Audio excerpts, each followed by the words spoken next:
middle children of history, man. No purpose or place. We have no Great War, no Great Depression. Our Great War is a spiritual war.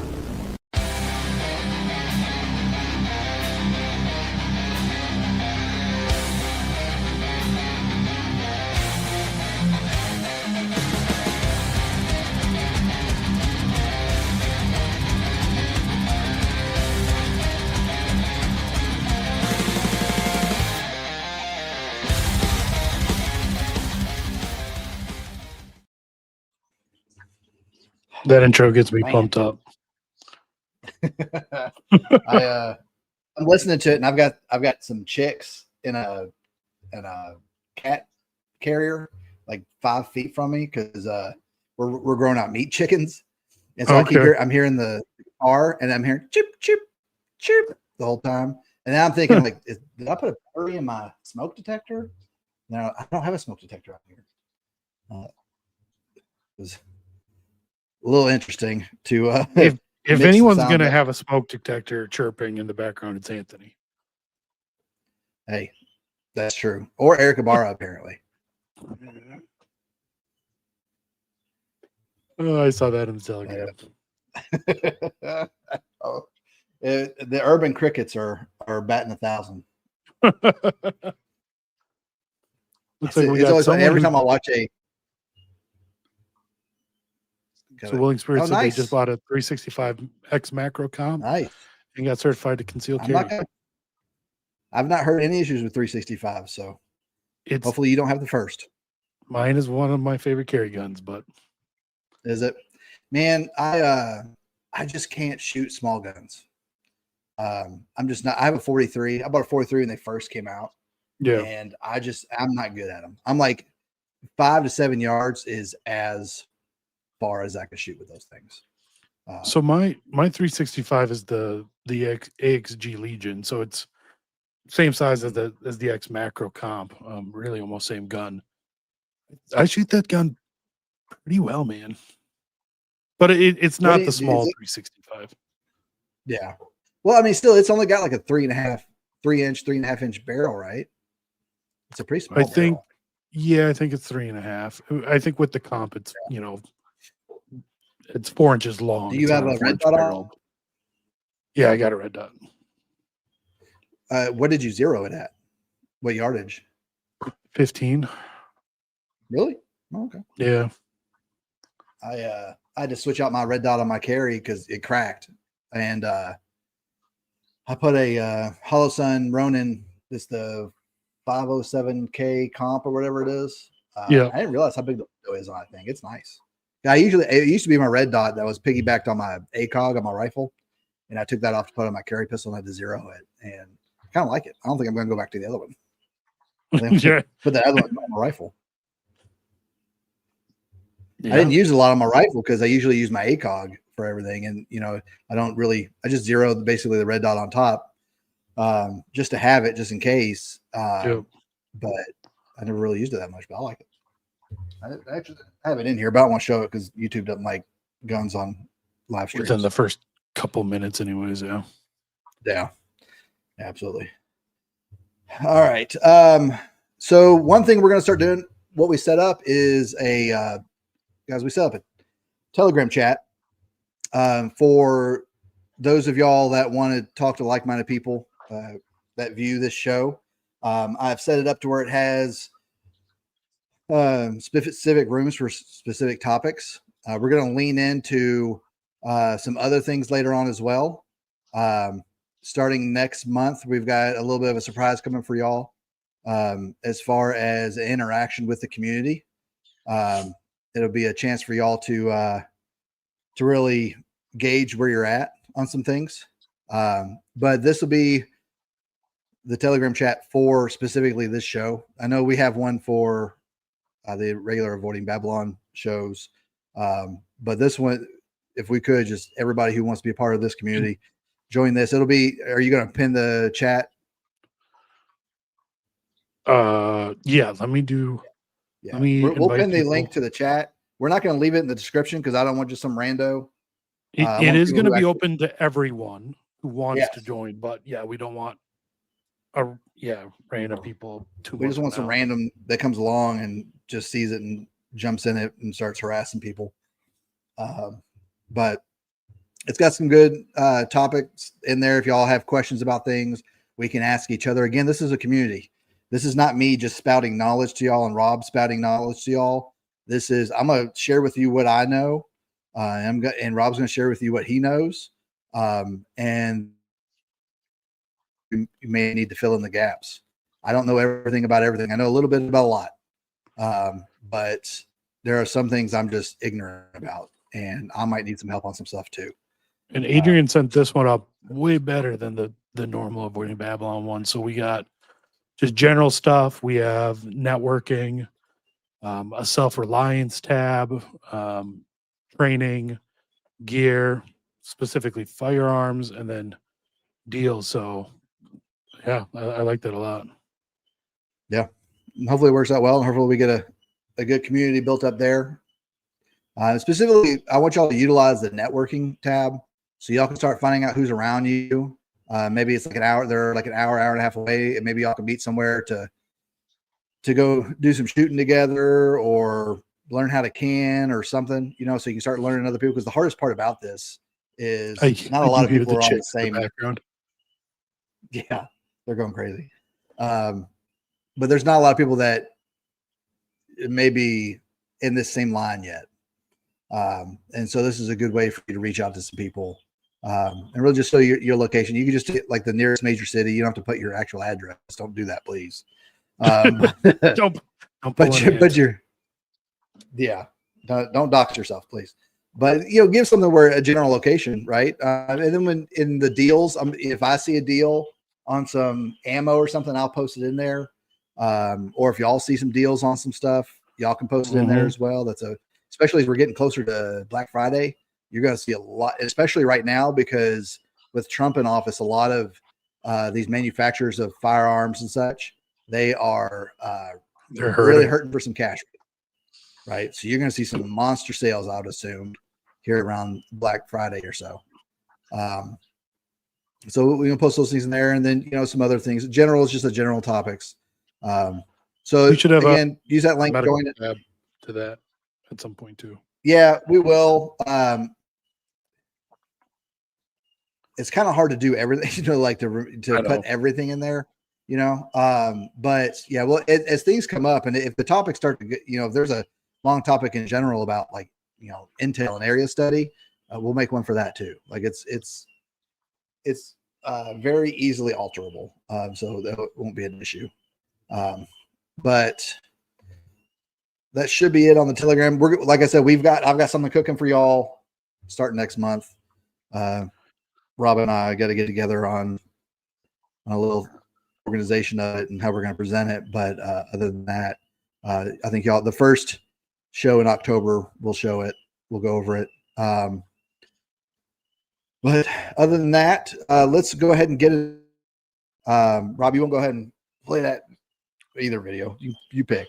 So, well, since we're announcing stuff, we did get our first sponsor, guys, and it's a pretty major sponsorship. So here is the ad read for our sponsor, and hopefully you all like it. Freeze, drop the gun! Okay, I'm dropping it. You won't fully understand why the P320 is the first striker pistol worthy of the SIG name until you fired it for yourself. Experience the evolution.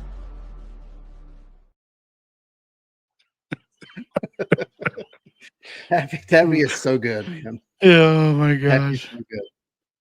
Well, and my kids saw that, like, that's not you, is it, Daddy? I'm like, yeah, you know, that's my face on somebody else's body. Kind of me. Like, how do you do that? You should tease them so we can have your kids make stuff for us. They're so excited about it. Like, I can't believe, did he really shoot you? This is amazing. All right, so we're going to get into some everyday carry. This is I've seen a lot of shows kind of revisit this. Taffy really is not paid enough. Right. I've seen a lot of shows revisiting everyday carry since Charlie Kirk. Yeah, Everybody great, yeah. from John Lovell. I don't know if y'all ever watched the Hard Men podcasts. That's a pretty decent one as well. The Protestants, so don't hold that against them.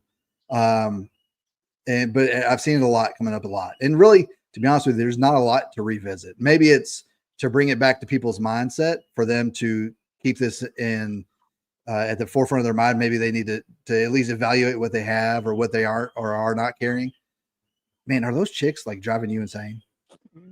So it's always hard for me to judge because I have really, really good studio headphones on. So I don't know if the average person can hear them, but I Hey, can chat, hear them. can y'all hear the chicks in the background? Let me know in the chat. And if it gets too crazy, I'll put them outside the room. I mean, they're just going crazy. I have two chicks in my office, my team room space here, and we're raising them to process them for meat, and we've had them about 2 weeks, and they got their legs caught in the feeder, and so we had to separate them from everybody else because chickens are ruthless. They'll just kill the other chickens if they're a little hurt. So we had to separate them out. So if they get too crazy, y'all let me know, and I'll just move them outside the room. But they don't like me talking, I guess. So a lot of these shows that have been reevaluating it. And I've really looked at some stuff as well because, and it's not really what I've carried personally. It's I've changed some things about what I carry in my car because there is a car EDC as well. That you may want to have something, and I've got some examples of stuff when we get to that. But it did make me reevaluate some things. So I think it's always good to, as we used to say, do your 5s and 25s. Things that are close to you, check those things first. And then your further out threats, right? Your 25s. When we used to dismount vehicles in Afghanistan, you would check immediately around you when you first got out, see what's there, and then you would go a little bit further out and look what's out there, and then you would fully dismount from the vehicle and move out, on foot. And this is kind of doing the same thing with our EDC. And what the first thing I want to go over is mindset. Like, why do we carry things? Why specifically are we deciding to carry things on our person other than our phone, our keys, and our wallet, right? And then what is the purpose for the things that we carry, and what are we desiring to be able to do with those things? So for me personally, and I'll let you go, Rob. The things I carry on my person, one, I don't like carrying a lot at all. I don't like a bunch of stuff in my pockets at all. And I don't even wear shorts with cargo pockets on them. I don't like things in my pockets at all. And if I'm carrying something on myself, it's for a purpose. Right? I've got my wallet because I got to be able to pay for stuff, have to ID myself, things like that. I got my keys because I'll be able to get out of things, things.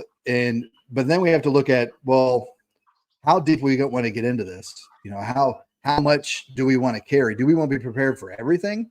Right. Or do we want to be prepared for just enough? Right. The things I consider for myself are, I've got a wife and kids. Right? My wife and my 4 kids, it's me and my son are the only 2 boys in the whole house. Right. The cat's a boy, so we got another one. Right. But other than that, it's a bunch of girls in my house. And they know if something happens, daddy's in charge and daddy's going to take care of it. And so with that thinking and that mindset of, well, what do I do to take care of my family? Or what do I need on myself to get back to my family if something happens, right? I need to make sure that, because as most of us do, we probably all commute, at least 5 to 25 miles, right? I don't know if you've ever walked 25 miles before, but that's a long walk. It's going to take you a while. So having things that can either be used immediately or give me the capability to be able to get back to my family, or such things I use every day, right? My pocket knife I use every single day. I'm either opening Amazon boxes, or I'm unbaling hay, or I'm freeing a pig from some bushes out in shrubbery and stuff, or something, right? Or I need to cut something for my car, whatever, right? I use my knife So I always want to have something like that. But there's a lot of other items that I have that I just rarely use, but I want to have it because I'd rather have it than not need it. So having the mindset of have a purpose for everything you carry, and what is your overall goal for an everyday carry? Because we're not even getting into firearms yet, right? Right. We all have a reason for that, but there are other things that you can carry on yourself that you need to be consider why that is. So for me, those are my considerations. I mean, I think you summed it up pretty well. I'm kind of the opposite. I don't mind having stuff in pockets, and I'll admit I'm a big short cargo pant kind of guy. I always have been. I've always just had a ton of stuff in my pockets ever since I was a kid, and my kids are the same way. They stuff their pockets full of everything. So I don't mind it, and I tend to probably be over prepared. But generally speaking, like, yeah, I have, besides what everyone has, the phone, the wallet, the keys, whatever, what I carry is the stuff I feel like I have a decent chance at using in a day, or like you said, needing in order to get back to my family if need, because I work about 25 miles away from home. It's nice because there's no traffic, but the downside to that is if I were to have to get from my place of work to home in some sort of emergency situation where the roads aren't passable, vehicles aren't working, something like that, I do have a 25-mile walk through the woods to get home. So I have the very basics I would need on hand to make that trek possible. Mm-hmm. Yeah. Who's a Miss C said, they keep a pair of tennis shoes. That's a good idea. Yeah. And I normally do, but then I use them and forget to put them back. Like I got a pair of Solomon's, just, ankle high boots. They usually keep in the vehicle for that, because I can walk forever in those things. Yeah. And but one day I got to use them because I got to go over to our property, 10 minutes away, and then I forget to put them back in the vehicle. But that's a good idea, because the last thing you want to do is walking home in dress shoes. That's gonna hurt real bad. You can have some blisters real bad.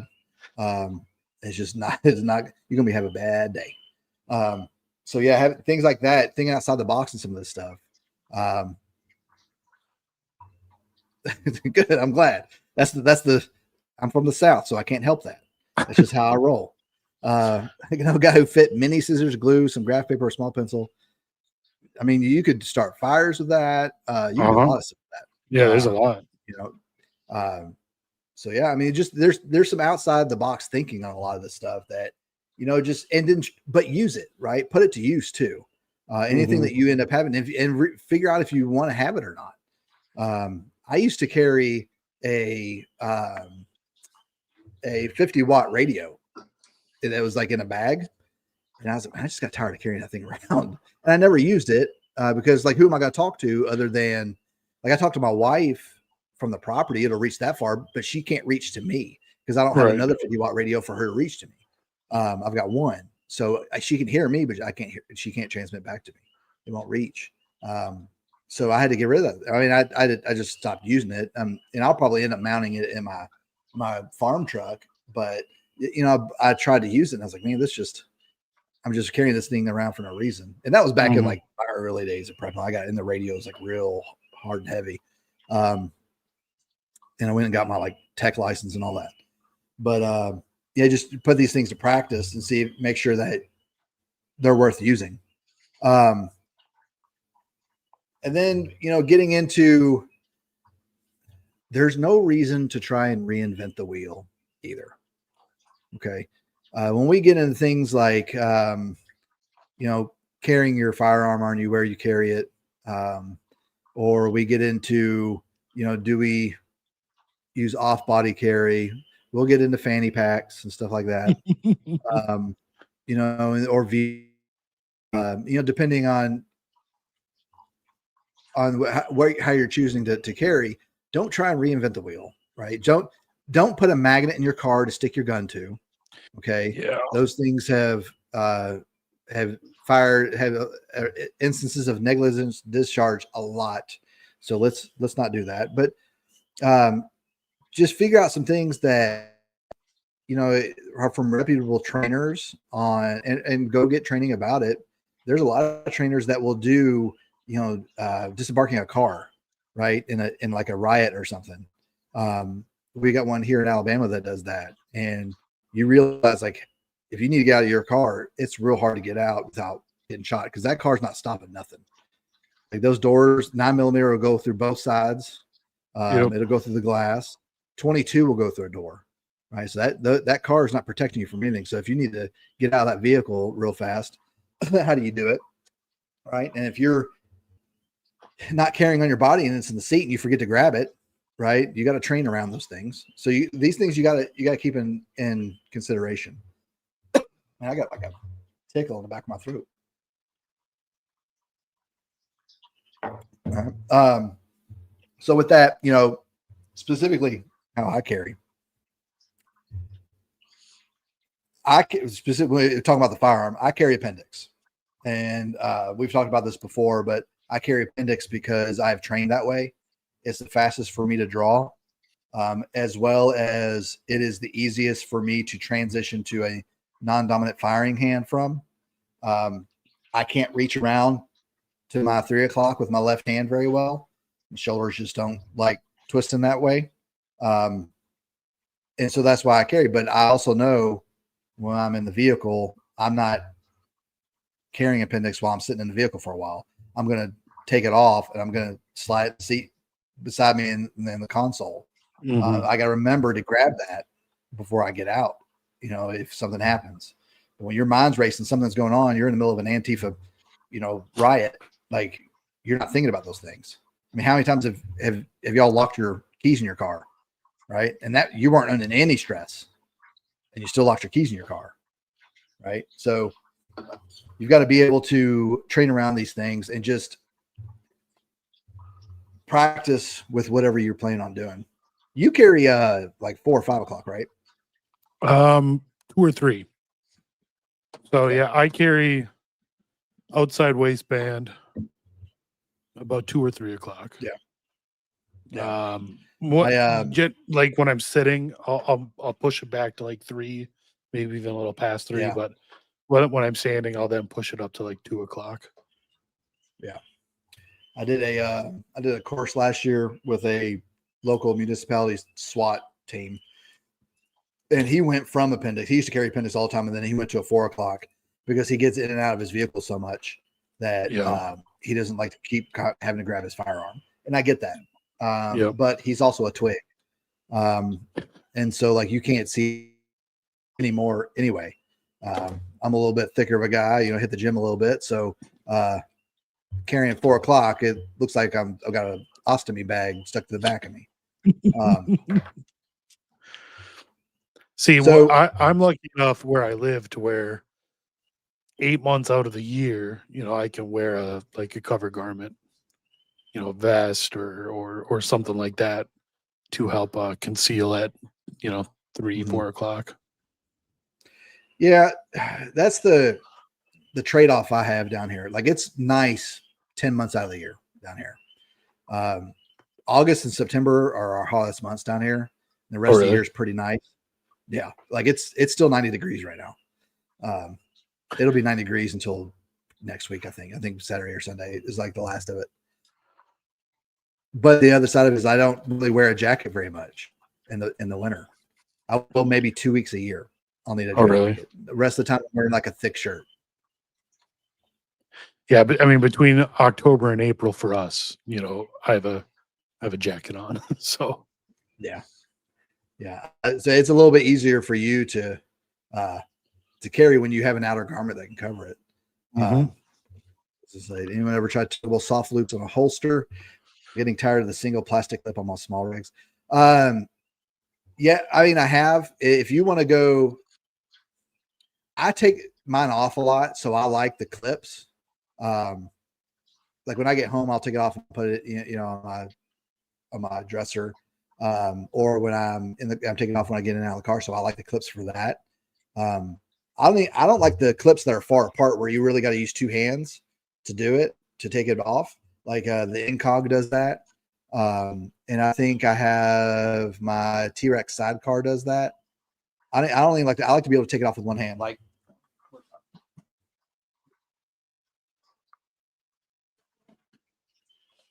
so this is my carry. So I've just got these regular clips right here that I can just pop up and take right out of my pants, right? And so the loops are fine, and they're really good for deep carry. Like there's some guys that they have a holster, I think it's called Cherry, and it goes deep, super deep. But that's designed by former SF guys that used to go, behind enemy lines and training indigenous people against their government pretty much. And they just need to be able to conceal where absolutely nobody knew they had anything on, even the guys on their team. And they do that. They like a really deep conceal. So the soft loops will do that. Will allow you to conceal a little bit deeper. I'm not a fan of shoulder rigs. Just because they're so loose. They're not very rigid when you pull the firearm out. And it won't, sometimes you'll have to yank on it, and then you're flagging people because it's flagging everybody behind you too. So you're pulling that thing out. Hopefully you don't put your finger on the trigger and accidentally ND somebody behind you. They're they work for carrying full size guns under like suit jackets at mass or something. But other than that. So let me ask you something, Rob. How did you get your family on board with you carrying a firearm every day? So like a little bit of an on ramp that you had to do, or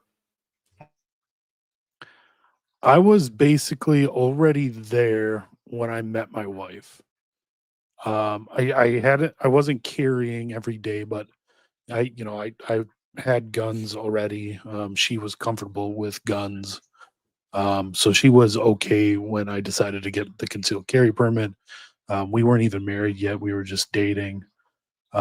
So she was fine with it from the beginning. So from the time my oldest was born, I was carrying daily. So it's something they've just grown up around, and it's just part of daily life. And I bet if you ask them if the average person carried daily, they probably would assume yes. Yeah. Do your kids know that you carry? Yes. And yet that somehow still does not stop them from running their head into my holster every time.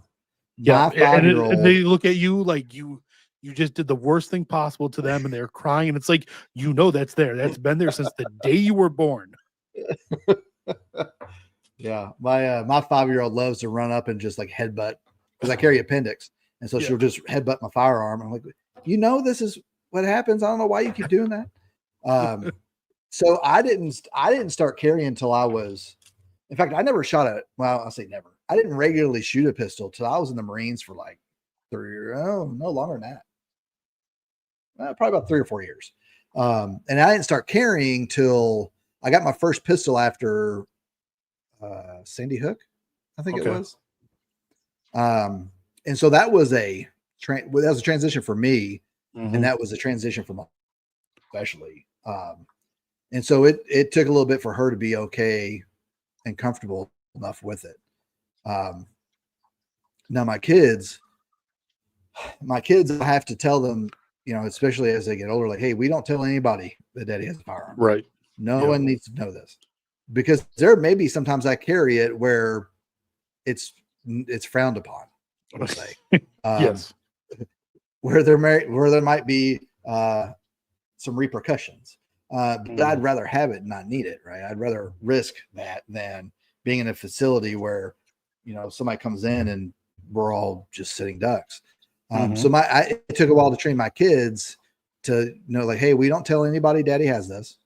And so they'll come up, man, and they'll like get real close and like, Dad, you have your firearm on you. You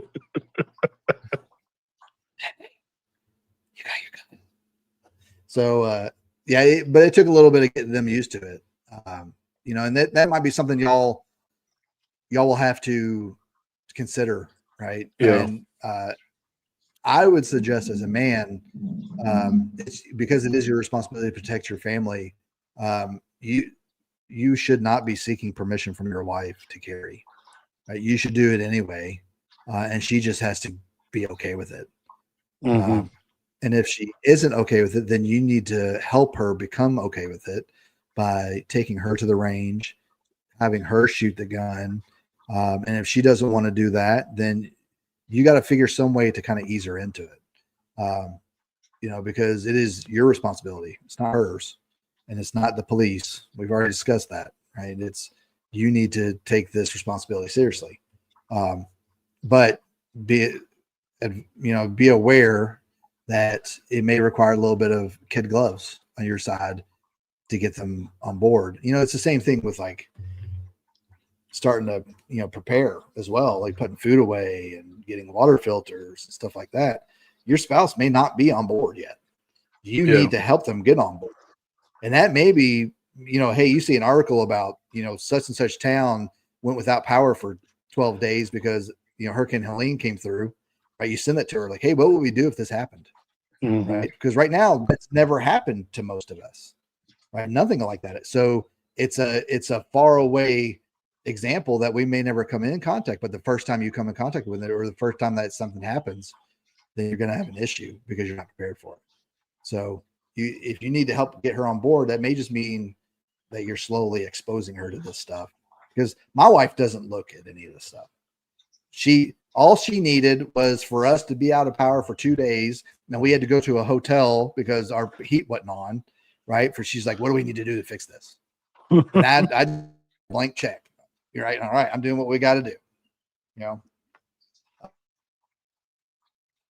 Mary's Nest prepping videos is a great resource for women. And that farm Good to know. internet, man. For I did not have much issue with my wife and like not just with firearms, but just preparation and preparedness in general.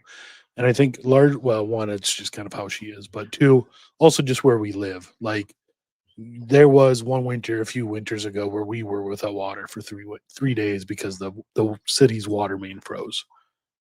Mm-hmm. And a few years before that, right before we moved up here, the town was without power for 3 or 4 days because there were so many trees down. It took the power company, forever to get the lines back up.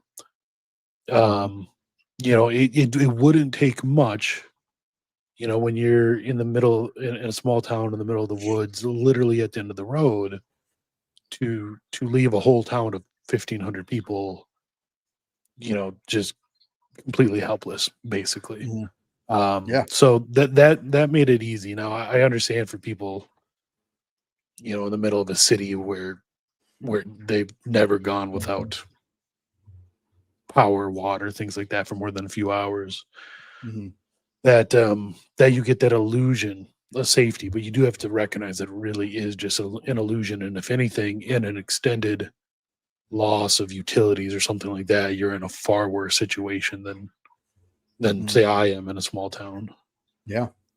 Well, even California has rolling brownouts where they'll have fewer 4 or 5 hours a day where they may not have power because it's too much. It's too taxing on the grid, and that's only going to get worse as our infrastructure gets worse. You're only going to see that more often. Like with that snowstorm that hit Texas, what was that, 5 years ago? Yeah. They switched all to renewable energy in certain portions of the state, and then the ice broke all those solar panels, and it just busted, and they had no power in a lot of parts of the state. So these are all. It doesn't have to be like a EMP or civil war or whatever. Nature is trying to kill you, right? And you got to be prepared for that. One thing that for us specifically, I've got a solar generator, but it's mostly for like the freezers and stuff. Yep. I need to put one on my well because we had an issue with our power went out. Was it last week? Did we talk about that last time we were on? The guy hit the the power pole Yes. in front of my house. Yes. Right? I was without power for like 7 hours, and I couldn't take a shower or anything. So I had to switch to city water, which they don't like.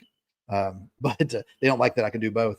But I had to switch to city water, and I hate it. Smells like chlorine. It smells like a pool. It's so Yeah.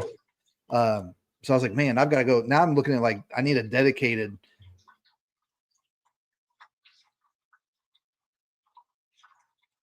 solar generator just for my man, my farm internet is having a conniption fit tonight. You need to get yourself I need to get some of Musk's Starlink. internet. Starlink, yeah, that's what it is. I need to get some Starlink, put that thing out here. The only problem is I only use this when I come out here for the show. Right? Yeah, That's the only time I probably not worth come it. out here. Yeah. Now, if y'all want to, give me a Starlink, I will gladly accept bribes for any topic that you want. Would you take SIG money um, for Starlink? do what? Would you take money from SIG for a Starlink? First, no. Well, maybe. Maybe. My principles are fungible. We'll just say that. So let's get into what we carry. I'm gonna let you go first because I talk way too much. I'm taking over Anthony's spot. Okay. Where do we want to start? Guns or everything else? Let's do it like this. So you pick one thing that you carry. We'll do the gun last, Okay. right? Because that's what everybody's waiting for is the gun. Pick one thing, and I'll show one thing I carry every day. And this is we'll do on person first. On person first. So first thing is this. This is basically my wallet. It has all the normal stuff you'd carry in a wallet, like cards, money, insurance cards, stuff like that. But it also has a notebook for taking notes, leaving last will and testament in case you're about to die. I think every guy thinks about that, right? What they would write as a last note if they're bleeding out. You are, but also pen, a couple pens and a marker. So that's my wallet, notebook, pens, all that sort of stuff. All that stuff I usually carry off body because I don't wear cargo pockets. We already discussed this. So my first thing, this is a flashlight. All right, I always carry a flashlight, and I use this thing more during the day than I do at night. Yes, like if I need to find something under my seat or there's a dark crevice in a stairwell or something, I'm turning this thing on. This is the Streamlight Wedge, I think it is, but it's flat. So it's not round sitting in my pocket, which makes it uncomfortable. It charges by USB-C. I don't know if y'all can see that. And it's been a great little light. It's pretty bright. There have been times where I've had to scare my kids with it because they're outside doing something that I be doing. And so I'll shine them in the face and they'll get freaked out. But I use this thing a lot, and it's got a safety feature where you can turn it off. Let me see if I can do it. Lock the button. Yeah. All right. So now it's locked. And now when I press it, it won't. It just gives me a red. Yeah. Right. So it doesn't automatically go off. It's really intense. Like you have to do it like 5 times and then hold it on the 5th time. Have you ever you ever almost start your leg on fire with that thing? Because I know I have with mine. I have left it on sometimes. I have an O light that I don't carry on me. I use it just for I'll clip it to my hat because it's got a little clip on it. But I've left that thing in my pocket and it gave me a 1st-degree burn. Yeah. Yep.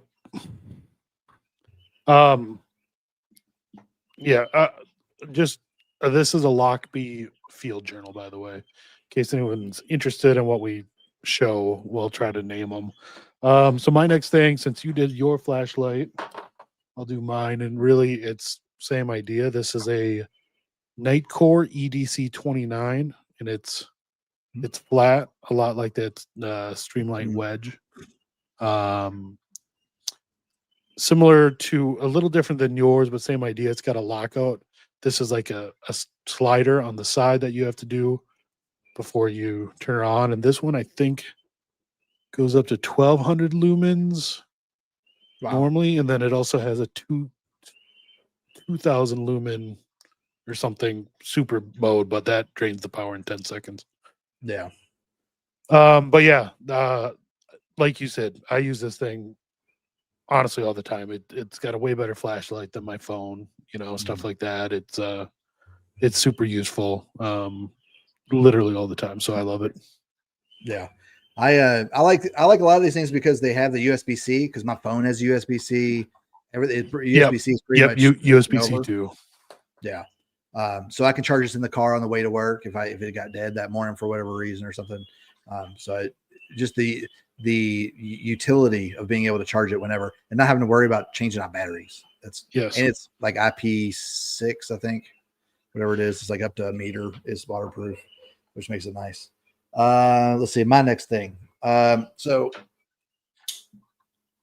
I said, I've always got a knife on me. This is a Spyderco.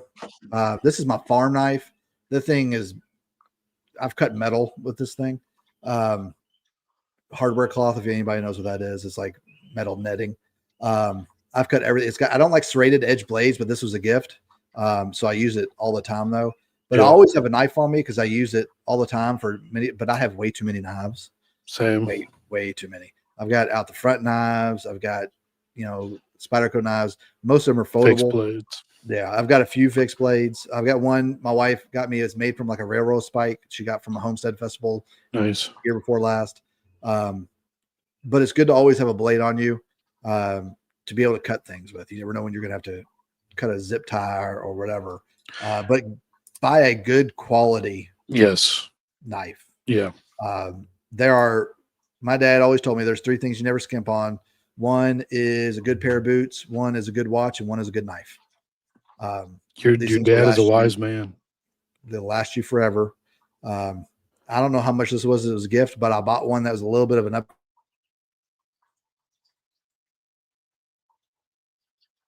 Man, his internet. Well, until he comes back, we're gonna put all this stuff in the gear section of the Telegram. So make sure you join the Telegram.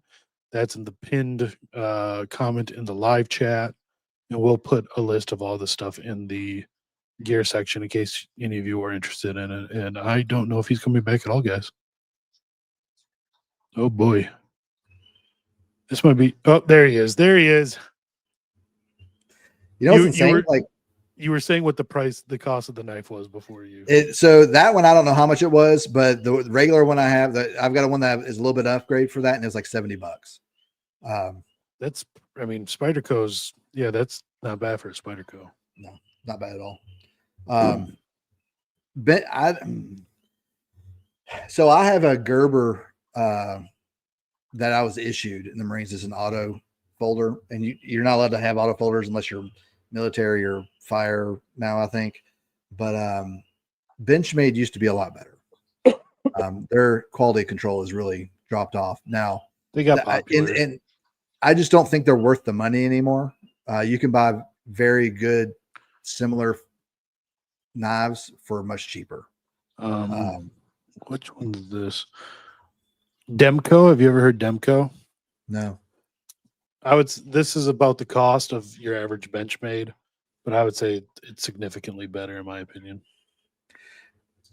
And the problem is once they get into rapid expansion, you have a lot of issues with quality control. Yeah. There's a one that I always wanted. I just never wanted to drop the money for it. It's called Zero Tolerance. But they're really big knives. Like it's a folder, and once it's folded out, it's like 9 inches long. They're crazy big, and they're like 2.5 inches wide.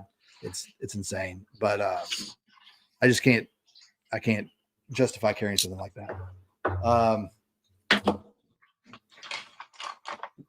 So like I said, I don't carry a lot. The only other thing I really carry on me all the time is my rosary. Yeah. I always have it on me, even though I probably should pray it more than I do. We pray one rosary a night as a family. But I've always got it on me because it reminds me of things. This is one of the ones I usually carry, a much smaller one that'll fit in the actual change pocket of my jeans. That's a little bit bulkier, but this is the one I've been carrying today because I was wearing dress slacks today. It was a little easier to carry, but one aspect of this is being spiritually prepared too, because as we've seen the last 12 days, the demons have made themselves known. And we've got to protect against that. And I was watching a good video today by Dan Burke talking about all the sins that attack your family come through the father. And if you're not prepared, you're not spiritually protecting your family, you're derelict in your duties. Yeah. Make sure y'all are, you've got, I've got my scapular on, all the time. I make sure my kids always have theirs on, so just make sure you're carrying something as well that reminds you of your faith and keeps your prayer life in use. What else you got? So my daily knife, I would never have bought this because they're stupid expensive. But it was gifted to me. But it is a Chris Reeve. Which one is this? This is the Sabenza, I think, 31, something like that. Yeah, don't look them up. Don't buy one. Seriously. Is that what you tell Hope? Like, don't tell her, like, don't look how much I paid for this. Well, yeah, but like I said, this one was a gift. So, so yeah, that's the knife I tend to carry. And I carry this one, even though it's, like I said, it was a gift and super expensive for the person who bought it for me. But I know this thing is going to outlast me. So I know it's going to, it will be there when I need it to be there, no matter what. Yeah. But otherwise, other knives, like, the Demco I like. I have a Spyderco too that I carry from time to time. So, like you said, just make sure you get a good knife. Microtech is another brand I like a lot, but yeah, any of those are good. What else I carry? Yeah, so I have my rosary, of course. This is the Rugged Rosary Battle Beads. Do you carry a lighter on you? I do not. I do have one like I have one in my bag. I always have a backpack with me. So I work an office job, so I always have like my leather briefcase and a backpack. My backpack is usually multi-use, but I have one in there, but I don't keep one on me. Because I mean, when I smoke my pipe, it's always at home. Like I never do it out, I'll take that back. We have a really awesome pipe and cigar shop here called the Briary. I'm lucky. And I might go there sometimes. It's like, it smells like Granddad's house when I walk into it, man. It's awesome. But yeah, I usually don't. Now my lighters, I have about 3 feet of tape wrapped around them. Nice. Duct tape, because I always need duct tape for things. Yeah. Yeah. So I just have a Zippo here. This is a St. Benedict metal Zippo that I found, which is sweet. Yeah. So I carry a lighter on me all the time. I don't, sometimes I'll have a cigar or cigarillo or something like that, but I usually don't like to use Zippos for those. But like I said, if I have to try to make it home walking through the woods, you'll need to be able to start a fire. So I've learned to carry a lighter on. Yeah, absolutely. Yeah. I have like knife and I have a knife and ferro rod in the car. So if I need it, I just throw it in my backpack. Right. And I've got the lighter in the backpack as well, just in case, but yeah. Let's see what else. Take this off. I was gonna say, what do you wear for a watch? I have a few watches. This is a Casio. I've had this since the Marines. It's solar. So I've never changed the battery on this thing ever. And I've had this thing almost 20 years. But I have multiple other watches, like I have dress watches and stuff, but you always need a way to tell the time without looking at your phone. Yeah. And this one's nice because I don't ever have to charge it. I've got a Citizen Eco watch that my wife bought me. But I might have to send it in because my wrists are getting a little too big for it. and it's like the ratchet, links Yeah. to it. But you always need a way to be able to tell time without, because we look at our phone way too much as it is. And so being able to see, what time it is. This has got a compass on it as well. It's also got a, tell me what temperature is and what the barometric pressure is. Like, it's got way too much on it, and I've never used anything but the time really and the alarm. So, but I can tell the time without looking at my phone. Yeah, I have a Hamilton field watch, automatic manual field watch, so it self winds, keeps time pretty good. Yeah. It's not perfect, but it will keep time pretty well. Let's see, I'm trying to think what else I got on me. I got my AirPods on me.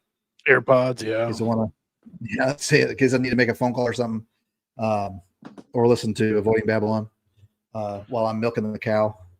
Man, that show y'all did last night.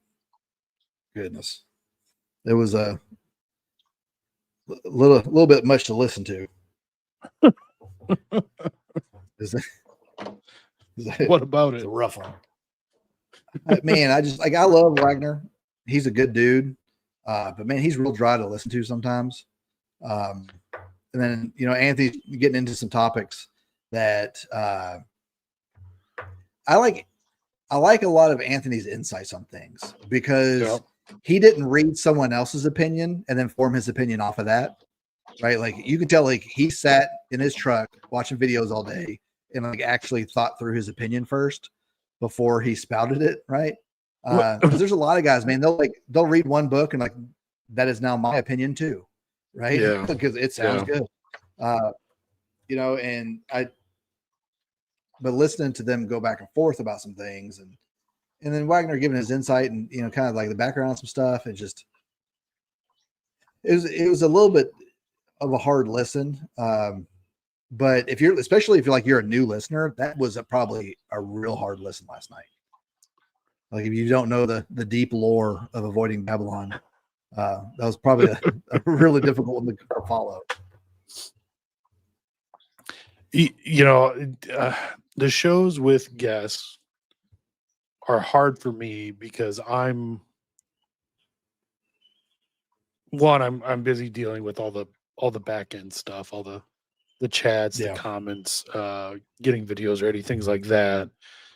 So if I'm not listening, if I concentrate on something else for 10 seconds and miss what the guest said or what Anthony asked them, like, it just kind of puts me out of the conversation right away. And then just my temperament, like, it takes me a few minutes, not minutes, seconds usually, but it takes me a little time to consider something before I say it. It shows with guests, it's hard unless it's a guest that I know super well, that we've had all the time, like Hitchborn, Joshua Charles, Cavazos, things like that. I know them and I can roll with them easily. Yeah. But for me, the show, unless you've had a little bit of bourbon, and then but that was just me and Ant. That was just me and Ant. Yeah, the more bourbon the bourbon definitely lowers that response time I need. Yeah. Oh, yeah. Maybe I should start carrying a flask in my EDC. I don't know what this is. Water windproof dual arc lighter. You've seen the arc lighters though, right? Yeah. So I don't know that specific one, but I have a couple arc lighters. Is it like a dual fuel? Is that what it means by dual? No, it just has 2 electrical arcs, probably in a cross. I just have 2 electric arcs. Okay. Yeah, I would imagine. I didn't know if Bourbon Rob is the best.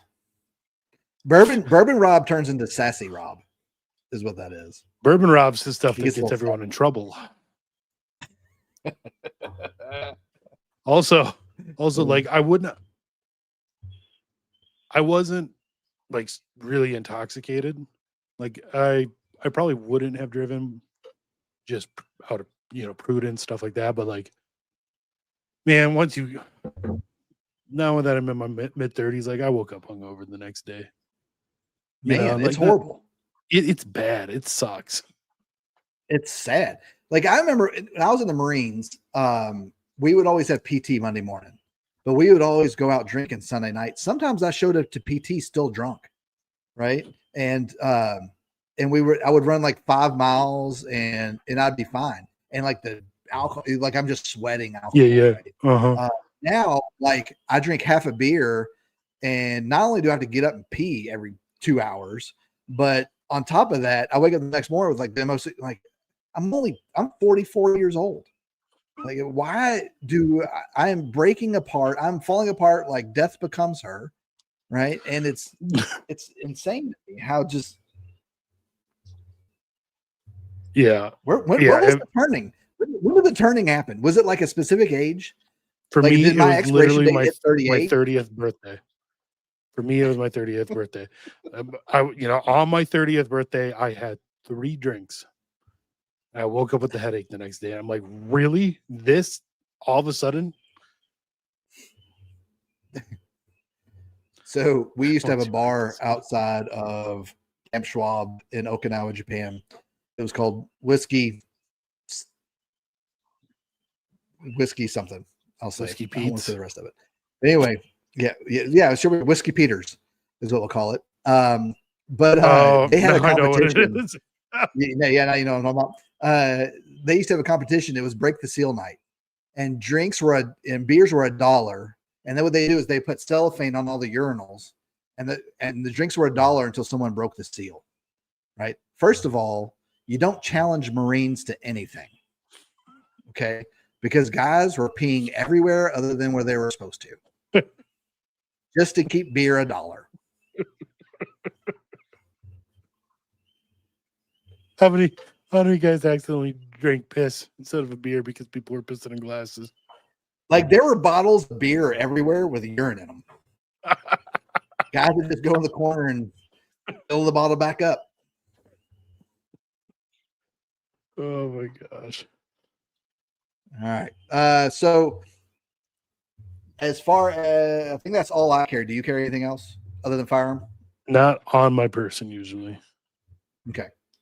So my firearm is just a Glock 19. This is the red dot on it I was telling you all about. I've got a TLR7X on it. It's got a rechargeable CR123 battery in it. I only carry a 15 round mag in it when I carry it on me because I like to conceal a little bit better. But I usually carry a backup 20 round mag on me. It's a 15 with a +5 on it. But this thing is completely stock. I've done nothing to it.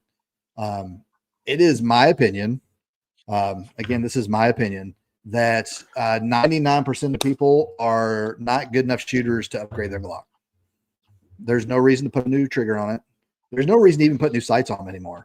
Yes, the sights are plastic, but there's a steel core to them now that's only really since Gen 4, I think. But there's no reason to upgrade anything on a Glock. You are not that good of a shooter. Now, if you're shooting competition all the time and you need a little bit of a crisper trigger, then go for it. But other than adding red dot, I've done nothing to that thing, and I shoot pretty well with it. But it's in it's a T-Rex holster back before they jobbed Lucas Botkin. I won't buy anything from T-Rex anymore because of that. But I love this. Now I put a new clip on it. I have a discrete carry concepts clip on it because I like metal clips better than plastic, especially in the heat in Alabama. The plastic will get loose, and there's been times where my holster has come off my pants because the clip, just kind of because it was so hot came undone. But yeah, that's what I carry 99% of the time. So what I have carried recently is a Walther PDP compact with a Hollow Sun. What is it? An SCS PDP, I think. It's literally made specifically for the PDP. It actually, you can see the slide cuts actually carry up into the red dot, so it sits really nice. Co-witnesses with the sights. I like that a lot. Nice. and then Surefire X300U. 15 round Big magazine. light. It is a big, yeah, it is. But So the nice thing with a light like that extends off the slide, right? So The if you have to chamber shove is that a- thing into somebody, it's not going to take the slide out of battery, yeah, right? Like they'd have to Yep. be really fluffy. yeah, they would. They have to be a big old Parker, right? Yeah, you'd be a big old boy to take that thing out of battery. So if you're fighting with somebody and you have to pull your firearm, shove it in somebody's ribs, it's not going to go out of battery when you fire it because that X300 is keeping a distance. That's the same thing. A reason a lot of people will put a compensator on their pistols now because it does the same thing. It'll keep it from going out of battery.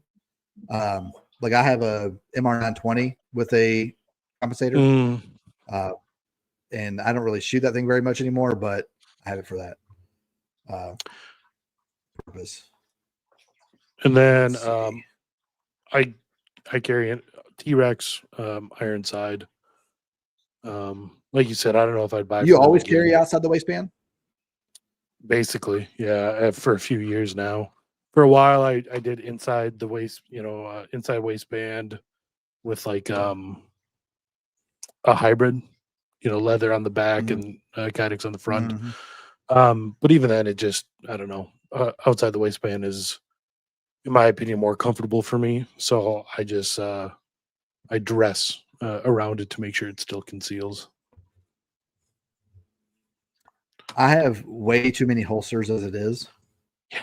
And so I usually pick something I like and I stick with it.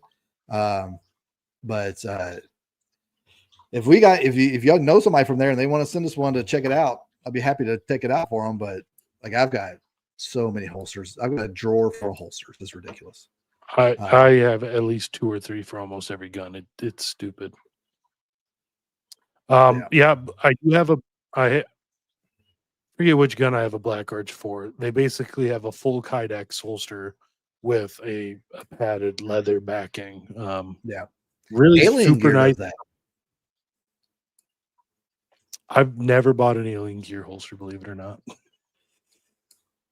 I had one long time ago, and it was okay. It was like a pancake holster. Okay, yep. But more than that, all of those are good. Yep. I'd be happy carrying any of those. I like my Walther. No, the Ruger RXM is probably going to end up being the winner of the Glock clones. But the Walther has gotten rave reviews. The PL1 is great, double action, single action. I have a Shadow Compact, and it's just a nicer version of the PL1, and I carry that thing a lot too. I love shooting that. It's about 7 ounces heavier than my Glock 19. That's really the biggest reason I don't carry it as much, but I love shooting it. Yeah, I was gonna say, like, I like to carry my Beretta, Beretta 92X a lot. I carry my Shadow 2 as well, but like you said, when it comes down to it, they're a fair amount heavier, metal frame guns. So for just average day to day, even though I'm a big double action, single action guy, all my double action, single action guns are metal frame. So the Palmer Striker PDP is just lighter, nicer to carry. Yeah. So I go to mass in the most dangerous city in Alabama because that's how they've done all the Latin masses. They put them in the ghettos, right? And so I carry 35 rounds because we routinely hear gunshots when we're at mass. So again, like I said before, have a reason for why you carry what you carry. So the reason I don't buy for T-Rex anymore is because of how they did Lucas Botkin. His brothers basically stole the company from him. And he is no longer associated with them anymore. And they're honestly a sinking ship. They probably won't be in business very much longer, like Tacticon. Tacticon's about out of business too. But T-Rex is about to go out of business because of an entirely different reason. They decided to screw over the one guy who made me want to buy stuff from them. So I have no desire to. It does sound like Lucas is getting ready to launch some products here soon. So Yeah, hopefully we'll see. he'll have some We'll see how good stuff it is. available. Yeah. Oh, what did I do? Yes, Taffy. Lucas was the Lucas Botkin was the one who did all the shows and everything. He's the one that did all the shooting shows, shooting videos and everything. But he started his own thing. He's got his own channel now called Lucas Botkin. Mm-hmm. All right. So let's see. I think that's it for that. So I want to go into some off-body carry stuff. Okay. So this is a fanny pack. I don't carry it all the time, but I do carry it sometimes. And it has a pouch in the back for my firearm. And then in the other pouches, I keep some medical, like I got a tourniquet here, chest seals and stuff. And that's for if I want to carry a night, like I'm in like gym shorts or I'm in the beach or I'm at the pool or something. And I want something to put it in, but not have to worry about it being on my waist. There are other alternatives to doing that. PH Elster has the Eidolon, I think it's called. Enigma. Enigma, is it the Enigma? Yeah, PH. The Eidolon? PH the Eidolon was similar to it. I don't know if that's the same company, but yeah, I do know the Enigma is the. Yeah, so it's basically like a waist belt that you put on under, and it doesn't have to be on any type of, pants or anything. But the amount of men I see wearing a fanny pack, now they're probably gay, more than likely, right? Or Asian. Or Asian, that is true, or Asian, or European, which are all the same gay thing. already. Yeah, we did say gay already. We're being redundant. But I see it all the time. I mean, I've got a friend who I'm not going to call out, but he was wearing one on Saturday, and he's none of those things. So I'll be honest. Now the point is, maybe I'm gay for not wearing one. I do have one as well too. Just recently got it, and it was basically for the reasons you said. Wear it at the gym, or if I'm like in just gym shorts and a t-shirt at home and I need to run to the gas station real quick, something like that. Quick and easy to throw it on, or if I'm cutting the grass, I could do that too. The upside that I like to it is it allows me to carry a full size gun, super concealed. So like I have my M9A4 in it, and that's a big gun to try to conceal otherwise. But then the front pouch is all medical, tourniquet, blood, quick clot, chest seals, things like that. So not something I'd wear every day, but I think there is a place for it. Yeah, it has its uses. You just got to get over the fagginess of it. And yes, Danny, it does subtract aura. That is 100% true. But you have to be okay with that. See, I have a get out of jail free card. I don't worry about how I look or anything because I used to be paid to shoot people in the face, right? Not everybody can say that, right? So I'm not worried about that as much. But yes, it does subtract aura. All right, we got a super chat. Let's see what this. Yep, Samax good. Some shield. Yep, love the shield, especially 2.0. EPS, nice. EPS, Counter Strike out the front. The only issue without the front knives is sometimes they get dirty and they don't deploy. I've got a few by a buddy of mine who used to work for a company called Crate Tactical, and occasionally if they're dirty, they don't deploy out the front, and I've got to pull them out and I've got to clean them and everything. It's one reason why I stopped carrying my Microtech out the front, because there'd be times where it didn't, it would just kind of sit here or not fully retract, things like that. So especially put it in your pocket and it gets like pocket lint. Like the stupidest things just defeat out the front knives for whatever reason. Now I did have a buddy when I was in the Marines who had the Benchmade Infidel, and that thing wouldn't stop for anything. It would punch through a metal garbage can. And in fact, he stabbed himself in the butt with it. Well, I was going to say that the downside of that is Yeah. So he was just playing with it and was, putting it back in, and the whole 3 inches of the blade went into his butt cheek. Yeah, it was. And At he least had no that's a idea he did nice it because it was so sharp.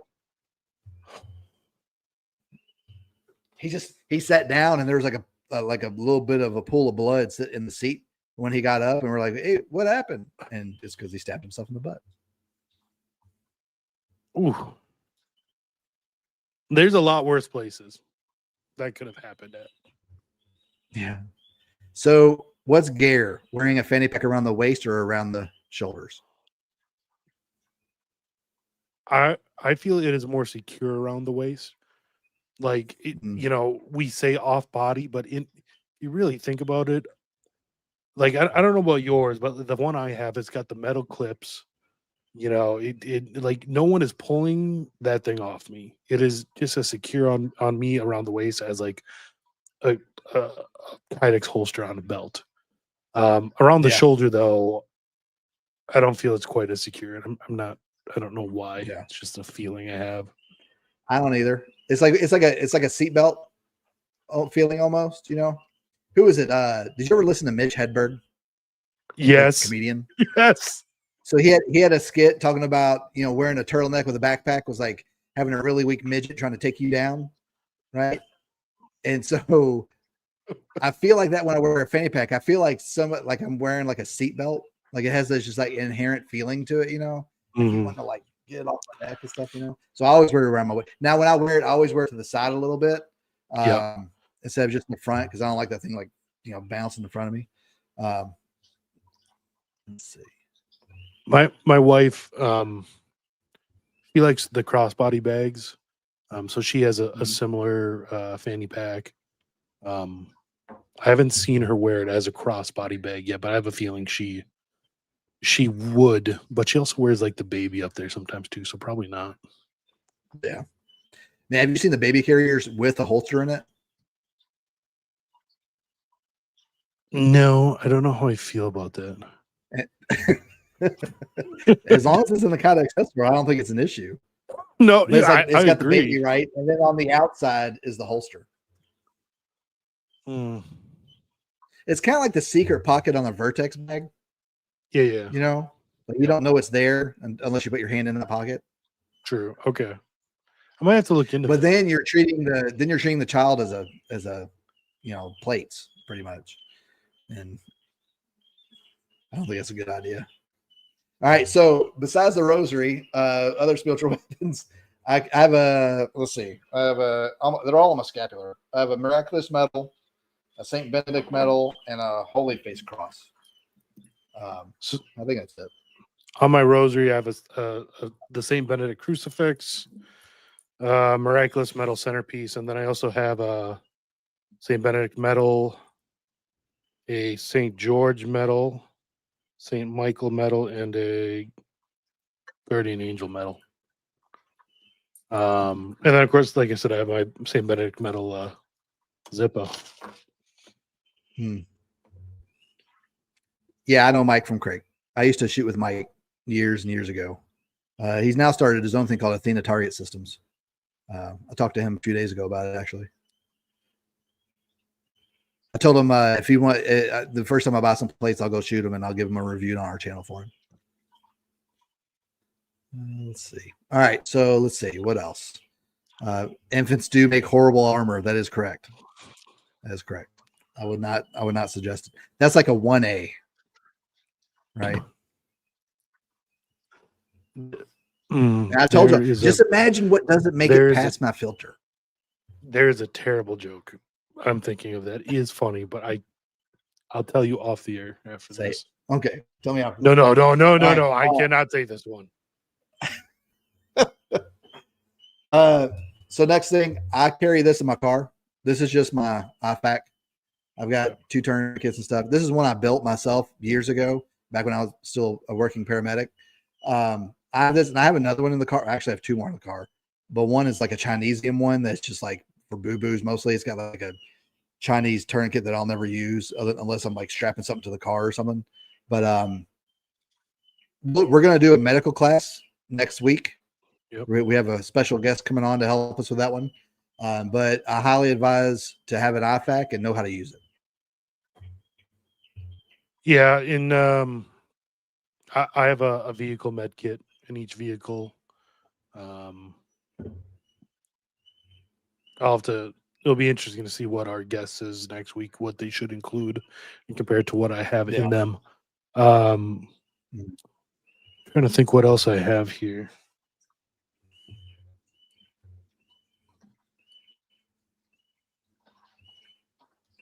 The only other things I have are different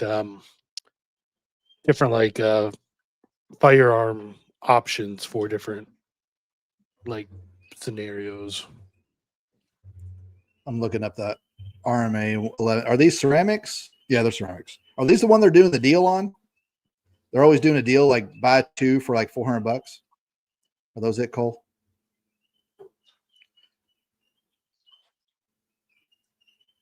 Let me know in the chat. I've got ceramic plates. I actually got 2 sets of them because they had a really good Black Friday sale last year. I got 4 plates for like $400. Yeah, they're always in sale. Yeah, if you can afford ceramic plates, do it, but take care of them. Don't drop them or anything like that. Now, if you want something to train in, get steel plates to train in, and then wear your ceramic plates for actually protection. We might have to do an episode on gear like that, armor, plate carriers, plates, different chest rigs, things like that. Yeah, so when I'm going camping, hunting, hiking, walking through the woods, anything like that, in my backpack I'll have at least a day's worth of calories for however many like people. If it's me, it will be just me. If it's me and my 2 boys, it'll be enough calories for all 3 of us for at least a day, depending on what I'm carrying, what form the calories are in. It might be more than that. And then I'll also have snacks too, that we can eat if it's not a life or death sort of scenario. Yeah. So we MREs are. Let me talk about MREs real quick, and we'll go over that. MREs right now are super cheap. If y'all ever listen to TJ James, what his name runs Bear Independent, TJ something. I just know him by TJ. Anyway, he had a really good episode the other day on his channel talking about right now is a really good time to buy MREs because they are way over capacity in a lot of these warehouses. So you can get a box of MREs for like $30 right now. And each box is like 12 MREs, I believe. So you're looking at less than $3 an MRE. Now, keep in mind, they're also with switching MREs, out the yeah. MRE technology right now. So they're liquidating a lot of the old stock. But keep in mind, cold ration MREs are 2,000 calories per package. Okay. So do not eat 3 of those in a day because that's 6,000 calories. Unless you're literally trying to survive out in the blizzard or something like unless that.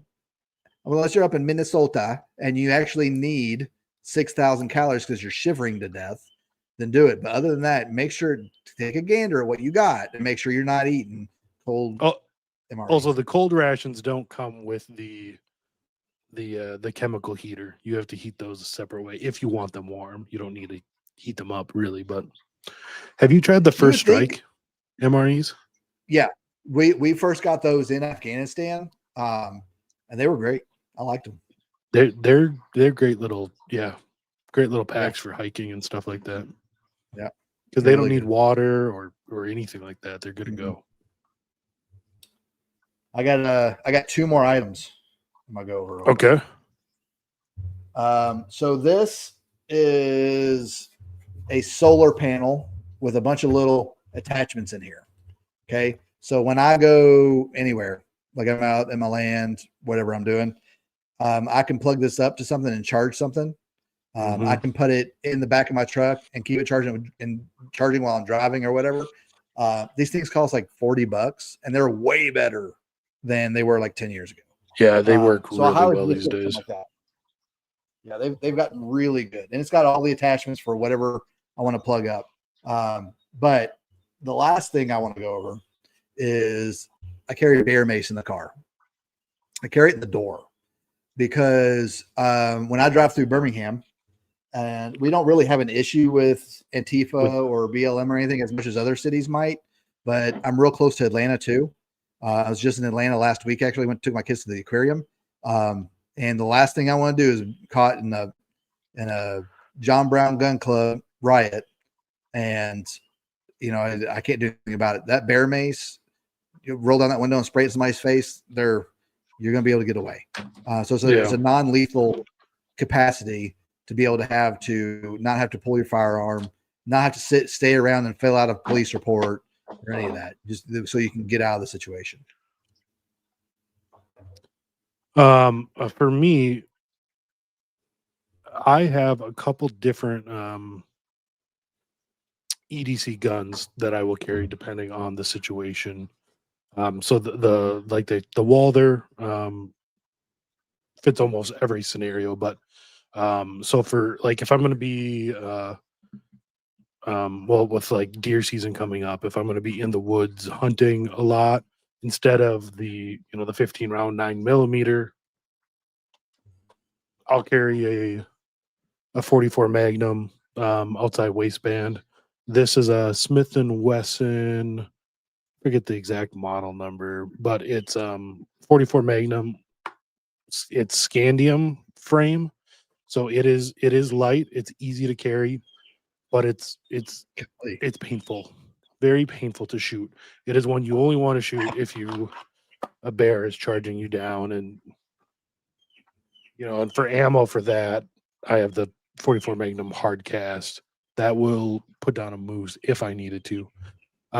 So that you got to carry based on whatever situation you're in. So if I'm not worried about people necessarily for a few days, I'll carry something like this for animals instead. Yeah, I mean, you got bears up there, so we've just got Waffle House down here, so I'm not really worried about bears.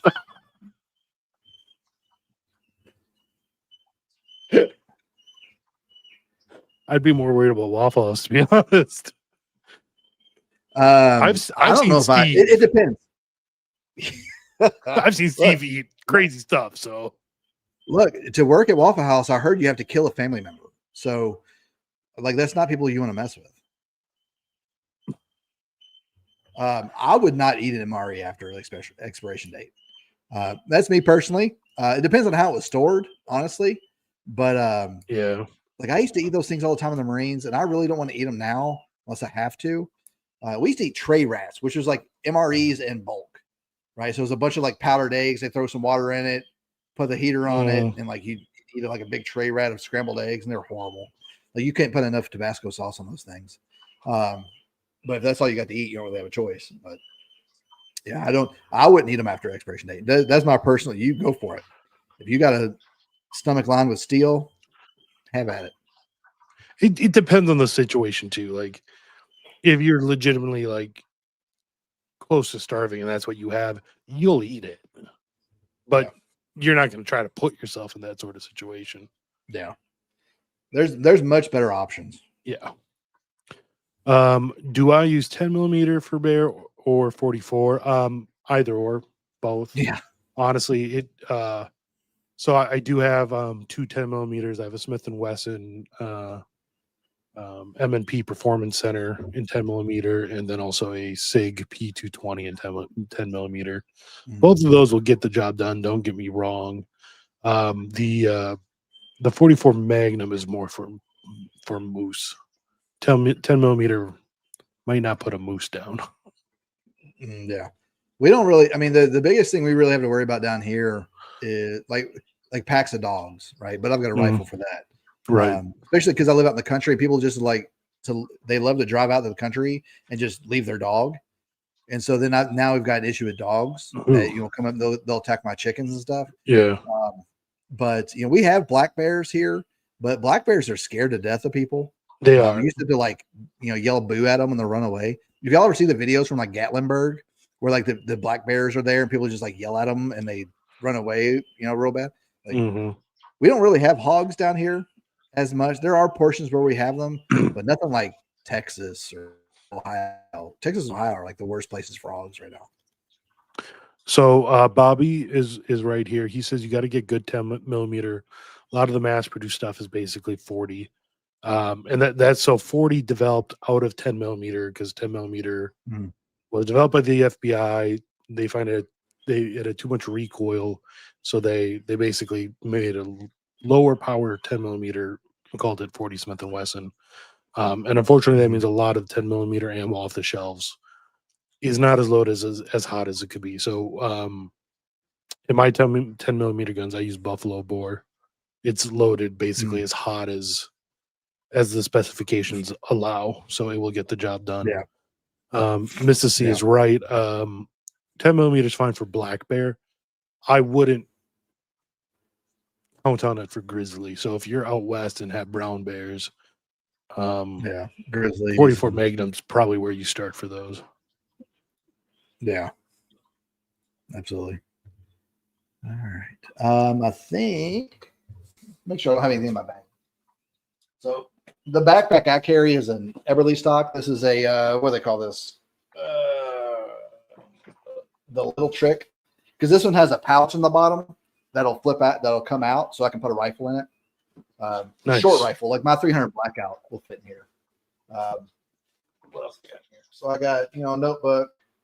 I keep a headlamp. And I've got a Write in the Rain book. Mm-hmm. I usually use that for the range more than anything. I've got a fixed blade knife. This is made by a guy in South Africa, and this is just for self-defense. I don't open boxes with this one. And the goal of it is you grip it with your fist and you're pulling towards you when you need to use it. What's that? Lion something? I have to look it up. Who makes that? What else do I got in here? I got some Canaan Provisions personal water decon kit in here. Nice. Just in case, because it's got like antidiarrheal and some other things in it. Some chapstick. I've got a compass. Because I work like 45 miles. Well, I don't think it's that long. I think it's 25 miles now. But I have a compass in case I need for whatever reason. And where is... Here it is.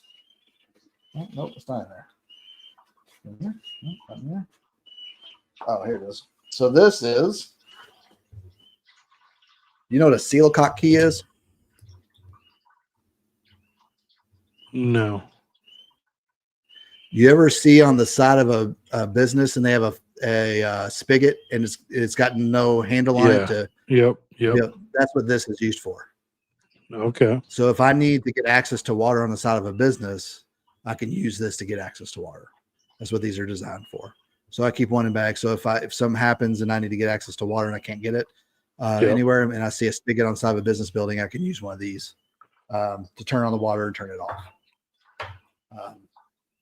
But I think other than that, like the other things I keep because some of this stuff I download from my backpack and keep it in my car because my backpack goes in and out with me out of the car all the time. But if I'm somewhere and I need to start putting stuff in my backpack, I've got it in my car to do it. Like my solar panel, it stays in the car normally. If I need it, I can put it in the backpack. I've got a power bank in my backpack too, and it's got all the cords in it already attached to it, so I don't have to carry any extra cords for it. But a lot of this IFAC stays in the car. I don't carry it in the backpack. And if I need it, I just grab it. I've got one attached to the headrest as well. But one thing I don't do is I don't carry a truck gun. But I also don't have any stickers on my car that would indicate I would have a firearm either. I think a lot of guys tend to outwardly project themselves a little bit too much with their NRA or even like their Marine Glock Corps stickers perfection. or whatever. Their Punisher skull, whatever it is, right? Milan let people know, hey, sticker. Yes, all that.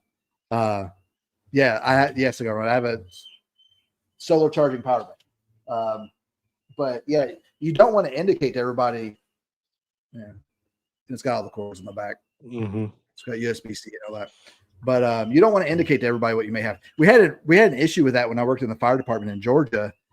There was some guys that were going around. They would get us called out on a call, and then they would rob our trucks while we were gone on the call. And they were stealing guns from guys because they're firefighters. There's probably a gun because we can't have it in the station. So it's probably in the car. So they're busting at people's cars and stealing our guns. Yes, I am judging your defund the ATF. So I didn't bring my like backpack in, but I do have an Everly stock bag with my right now it's my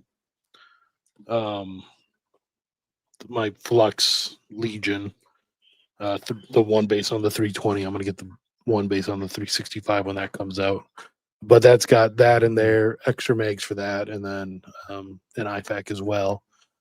I do have a truck gun that I use while I'm. Do you carry it with you though, or do you? What? You don't leave it in the vehicle? The truck gun. I do leave it. Leave it in that.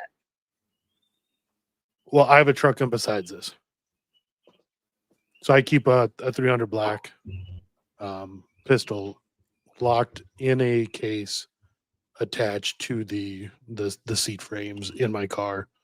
Would I do it if I lived in a city? No. Yeah. Whether it's smart or not to do around here, I figure there's a far greater chance I would need it than it would be stolen where I'm at. So, and there are ways to conceal firearms in your vehicle, or even like lock them down in a safe, but you have to make sure they're securely attached to the frame of the vehicle. Right. So you could do like an under the seat safe, make sure, it's attached to the vehicle, not just, in there so somebody can just grab it. There's like a big drawer comes out of the truck. A buddy of mine has that. And he's got a rifle in there and a few mags, and you'd have no idea it's there, because it looks like every other truck. Right. And so, and only he can open it because it's got like some type of pass key or something to it.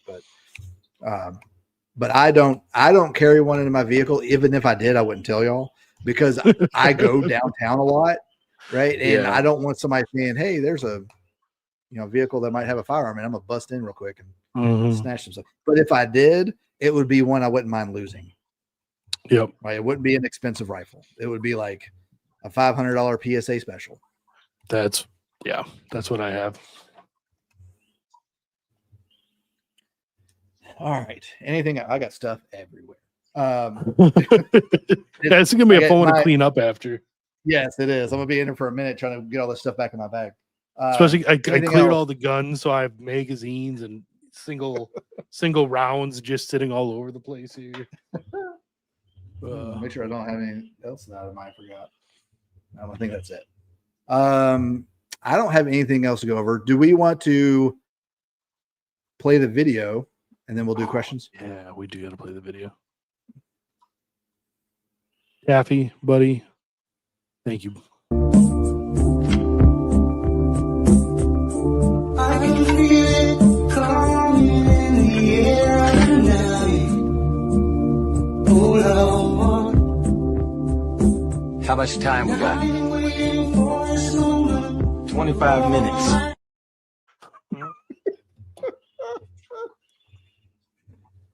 I put together a little bit of a cinematic one. I'm gonna put it on my X later so y'all can see it. Oh, I'm excited for that.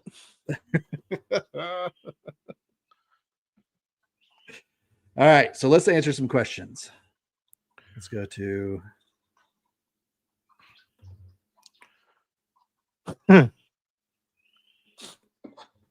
Well, you're going to need yourself some silver bullets to kill demons with, clearly. That's true. That's 100% true. Demons only die by silver bullets. Everyone knows this. Hold on. I got the perfect gun for this. Give me a second. Let me turn this Does anybody know anybody who actually thought we were going to be raptured today? Like, I don't really associate with any Protestants anymore since I came back to the faith 10 years ago. But I didn't, and a lot of those guys were big rapture guys. So I'm kind of interested to go back and look at their social media to see if they actually thought we were going to be raptured today. Let's see. We'll do this one too. So yeah, like we said earlier, and we're kind of re-answering some of these, but we'll create some links and stuff in the Telegram chat for y'all to, and none of them, there won't be affiliate links. I'm not doing that. I don't need the money, right? I do this because I love the love of the game. But we'll put some links out there for y'all to see some of the stuff that we have and everything. This is my Rapture gun. This is Nice. the Hand of God from 310 of Yuma.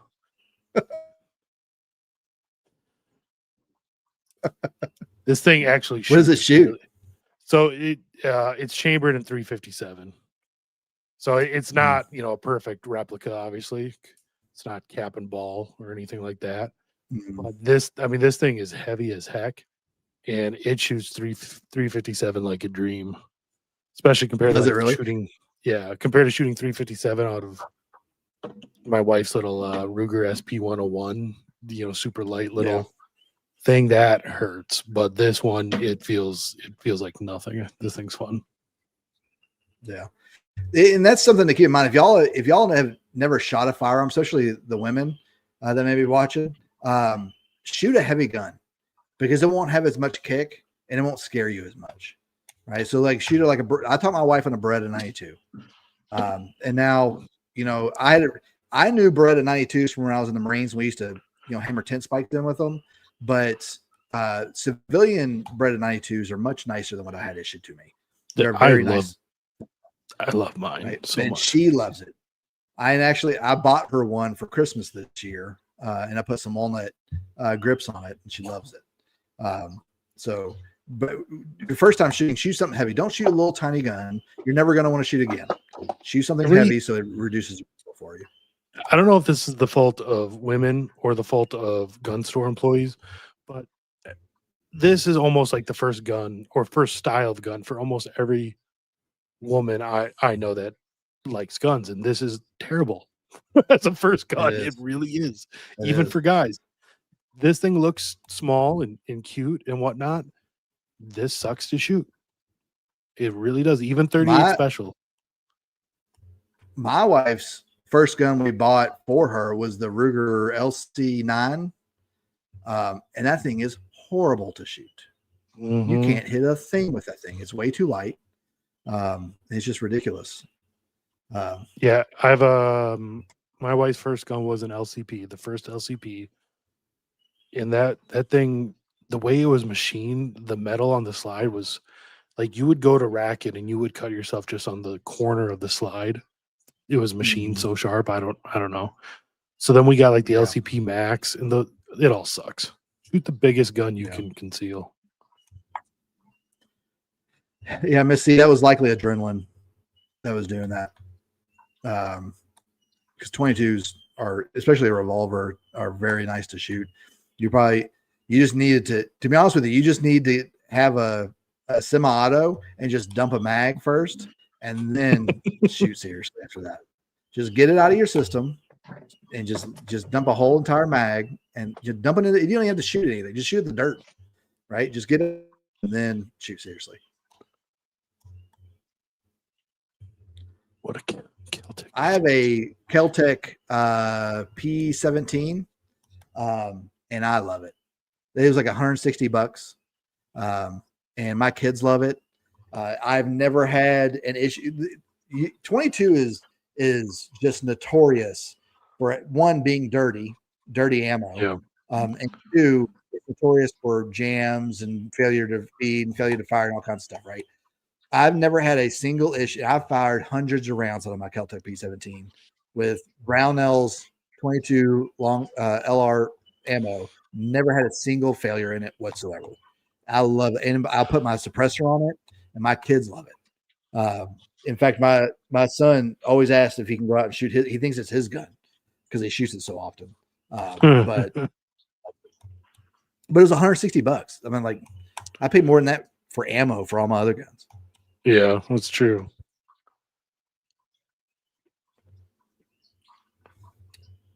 We should probably do a show on bugging in versus bugging out. Situation dictates. Okay, you're going to hear from a lot of vet bro guys with an acronym called METTC, and it's basically just a way to say it depends on the situation. Okay. If I was living in a high-rise apartment in downtown Atlanta, I'm bugging out. I'm getting out of the city if I can. I'm at least getting to the suburbs. Yeah. Right. If I'm in suburban Alabama somewhere, probably bugging in. Right. I'm staying. That's where everything I have. I'm comfortable with that. I probably know my neighbors, and we're much more likely to help each other out because we know each other. But I don't have either of those. I have a get home bag. I have a bag that I have set up to make sure I can get home because I'm the one that leaves the house for work. My wife and kids stay at home all day. I want to make sure I can get home. We're not going anywhere. Right. So maybe I have a bug in bag and I don't know it, but I'm not going where my goal is to try and get back to my family. Yeah, I'm pretty much the same. So we live in a small town, 1,500 people.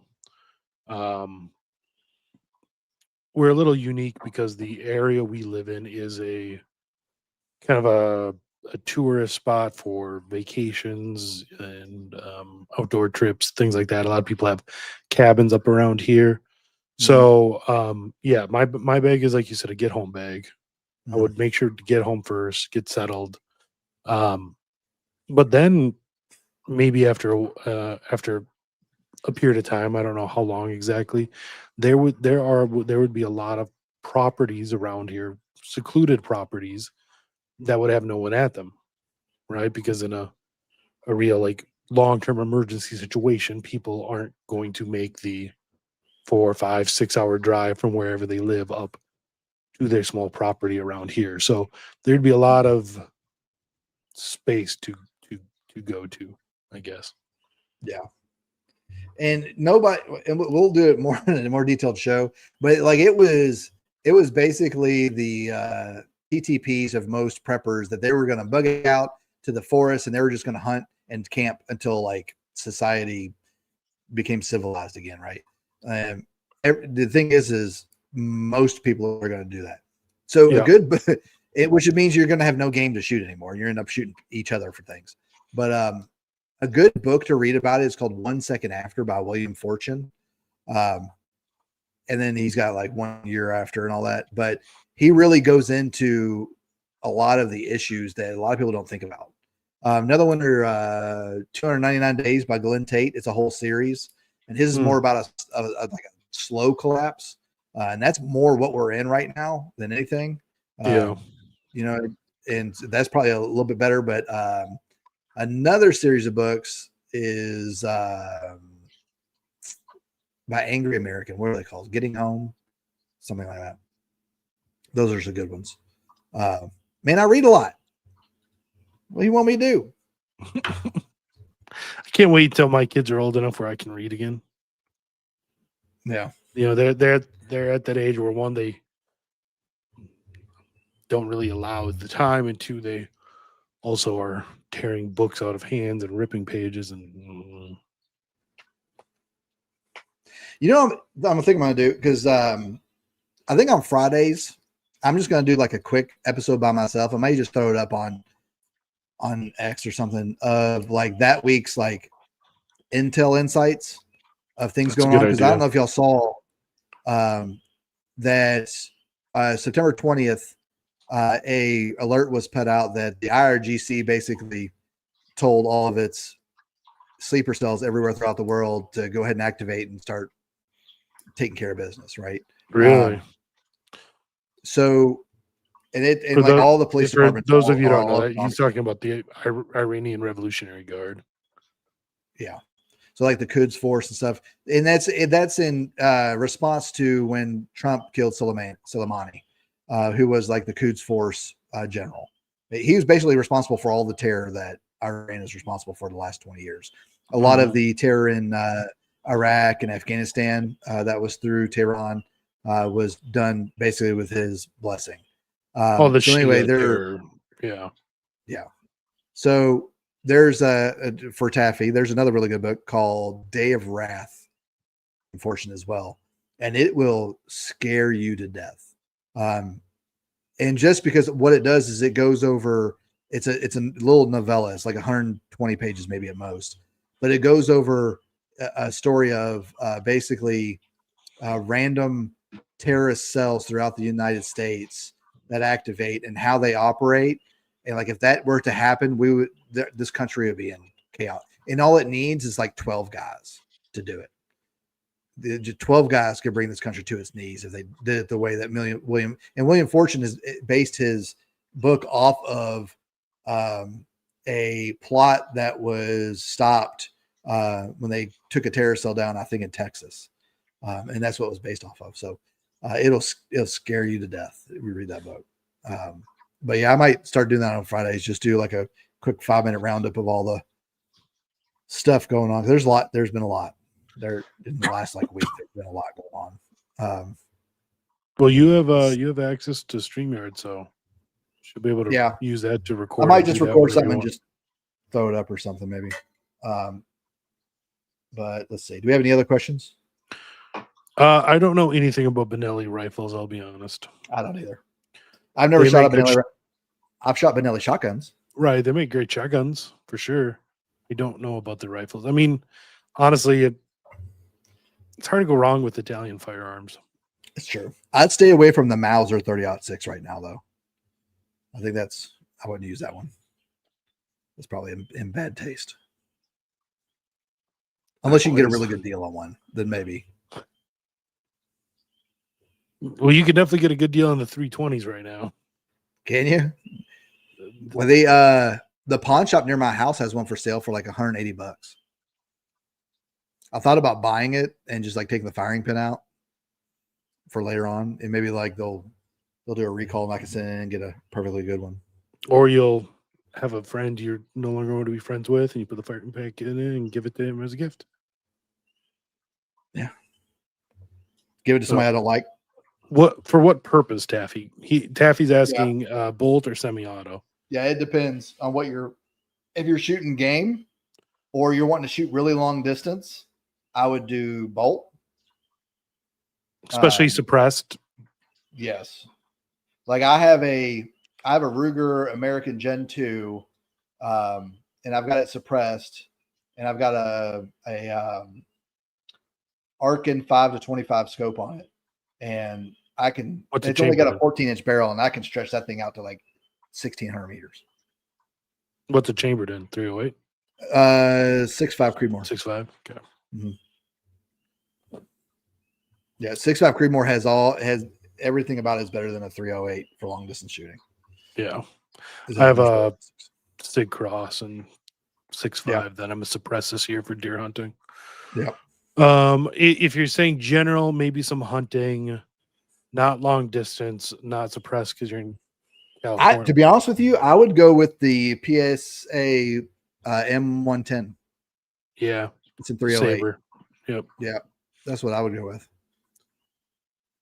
Yeah, I have I forget the Sig's AR-10. I forget what they call it.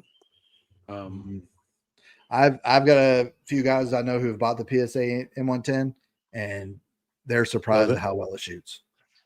They're shocked.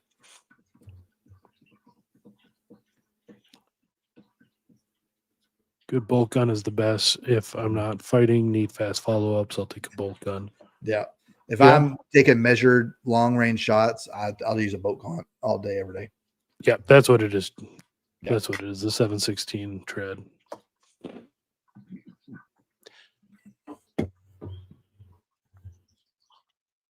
So Monday we've got med. And then that's the 29th, right? Is Monday. Yes. So then the next show will be October something. So that first show in October, we're gonna reveal some real something to y'all, so y'all can get kind of engaged in some things that we're doing. But if y'all have any things you want to, like the bug in, bug out, we'll probably do a show on that. And I might get somebody on who knows a lot about packs specifically. I used them a lot in the Marines, but I'm nowhere near an expert. I used to pack them horribly, and they hurt my shoulders so bad until I learned how to properly pack. But now I properly we'll weigh it down to where it's much more spread load. It's not as bad, but we'll do that. But other than that, I got nothing. You got anything you want to hit before we get out of here? Someone asked if we like Mossbergs over Remingtons. Once again, it depends on what for. I like the mean, so Shockwave. yeah, the Shockwave. So for Shockwave's self-defense purposes, I would say Mossberg probably. For those two, Remington had really bad quality control issues for a while. yeah. What was their Shockwave knockoff? I forget. But and it was horrible. Yeah, Like it was failure to feed all the time, and like especially for pumps, which is really hard to do on a pump shotgun. And the Shockwave was much better than it for a long time. But as I understand, since Remington has been bought, they've gotten a lot better.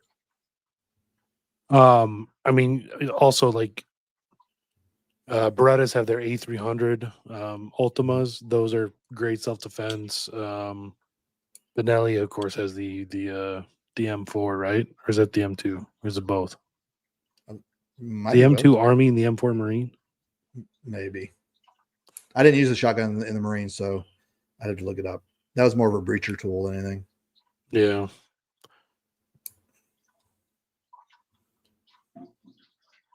Yeah. Remington, yeah, the older Remingtons, yeah. Yeah. 870s.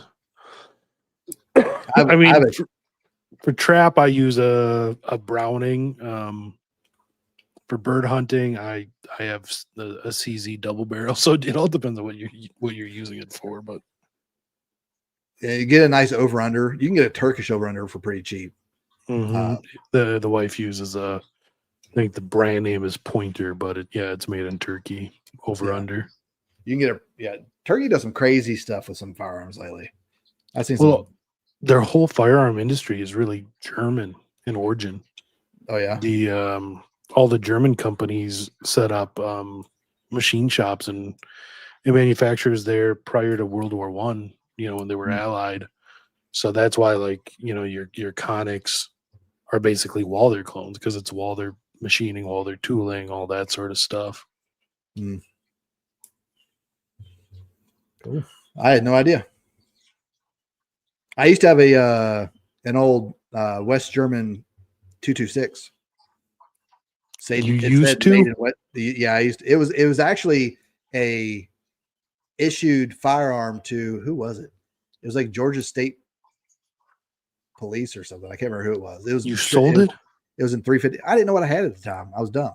Was it in 350 SIG? It was in 357 SIG. Yeah, that's. I guess I wouldn't blame you for selling that, just because you're never gonna find ammo for the thing ever.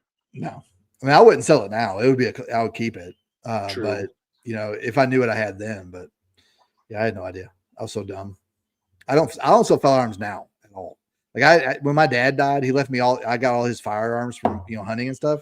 And all his buddies keep calling me because he's got an old 10 gauge shotgun that they all want, and they're all like trying to outbid each other for it. I haven't heard from him in like a year, but I think the last time the bid was like $900 for the shotgun. Really? Yeah. And it's not in great shape. We'll just say that. But yeah, I'll never sell anything. I'm like, what's the reason? Why would I need to sell it? I'll just give it to my kids. Like everything I buy is to give to my kids one day. Yeah. Right. Everything, watches, knives, guns, fanny packs. Right. The purpose is maybe not the fanny packs. My boy would wear a fanny pack right now if I let him, but I won't let him. My 6-year-old would love that. You'd think of the rocks he could put in that thing. Mm-hmm. Yeah, I don't do Kindle anymore. Well, I'll take that back. I've been on Taylor Marshall's like every one of his launch teams, and he sends all his out at PDF, and that's pretty much the only thing I use my Kindle for anymore.